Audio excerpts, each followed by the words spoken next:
All right. Hello, my name is Rachel.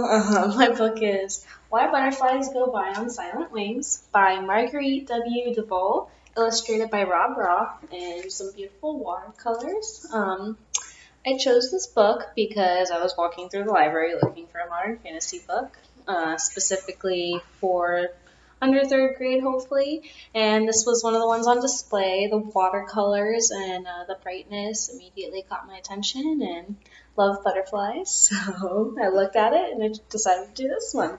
All right. So let's start on the modern fantasy criteria. The setting of this book definitely falls under the modern fantasy because it's very detailed, definitely in a fantasy world. The first part of the book goes, let's see here. Back when the world was young, it was very noisy. Very noisy. Forests and fields everywhere throbbed with the sounds of animals, hoots and roars, screeches and yowls, but the noisiest place of all was the country that lay between the mountains of the mist and the singular sea. There, all day long, the air was thick with a deafening buzz and whir of bees and the whine of flies. So, obviously very fantasy world. It's its own world in between the mountain of mist and the singular sea. So definitely modern fantasy setting. The plot, the events are definitely extremely imaginary, but logical to their world because it's very naturalistic and it falls within that throughout the book. Each group of animals seems to have their own personality, where the butterflies are the loudest, and then there's the lions who roar and kind of have a arrogant character to them, and then the hyenas who laugh at the monkeys and make fun of them. So even though it's not logical to our world, in their world it does seem to be so. So plot, definitely modern fantasy. Characters. So the characters are consistent throughout the book. The butterflies change at the end of the book because at first they're very noisy and they're the noisiest animal of all. And the story is about why butterflies go on silent wings. And so their character is very consistent throughout the book where they're the noisiest and they're fighting with one another over who is the best. So let's see here. I'm going to give you an example. One rain-washed morning, a butterfly whisked its wings and screeched, "Look at me fly! I'm the fastest!" Who says so?" another said. "I can beat you with one wing tied behind me." "Well, I gather more nectar than any of you," one plump butterfly said loudly and plunged its long drinking tube deep into the heart of the flower. From its perch on an overripe banana, another shrilled, "You don't either, I do." And the smallest butterfly of all, its voice more a squeak than a shriek, said, "Me too."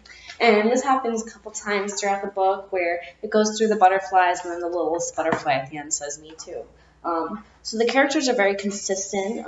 They hold coherence throughout the story until the end where the storm comes and the butterflies become silent because the tree that they typically live in was killed. It was struck by lightning, and afterwards they lost their home and they all became beautiful and bright butterflies and they were all amazed. So the whole forest became silent and the butterflies stayed that way after the storm. Style. Lots of figurative language throughout the book. So it's very consistent and uses a lot of description with color and describes the scenery. Lots of personification throughout with both nature and the animals. There's one that says, "The wind howled, and one day dark storm clouds gathered, piling high in the west. The wind began to howl louder than any animal in the land. Driving the rain before it, the wind flattened the grasses and shook the trees."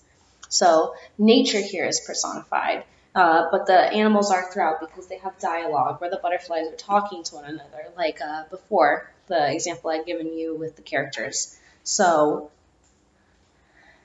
lots of personification, very descriptive, and very figurative language. The theme is definitely connected to children's lives and anyone's lives really, because the butterflies are fighting over who's the best, pretty much, who's the most magnificent and beautiful, and who's the fastest, and who can get the most nectar. And suddenly this huge storm comes, and they realize that none of that really matters because nature is much more powerful than them. And after that, they become beautiful themselves, but they realize that they don't need to fight with one another because they recognize the beauty in the other butterflies. So the last part of the story, from time to time, oh, oopsies, wrong part.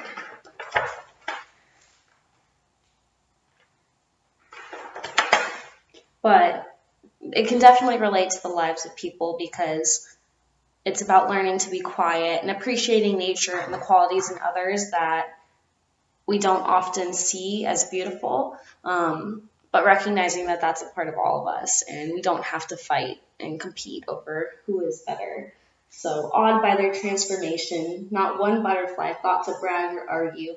Not one of them wanted to shatter the quiet. Instead, each butterfly flew off on silent wings to gather nectar. Now all of the other creatures in the land were struck by the power of the storm too. They marveled when they saw the cloud of the rainbow-colored butterflies. But most of all, they were amazed at the silence, the peace, and the pleasure of it.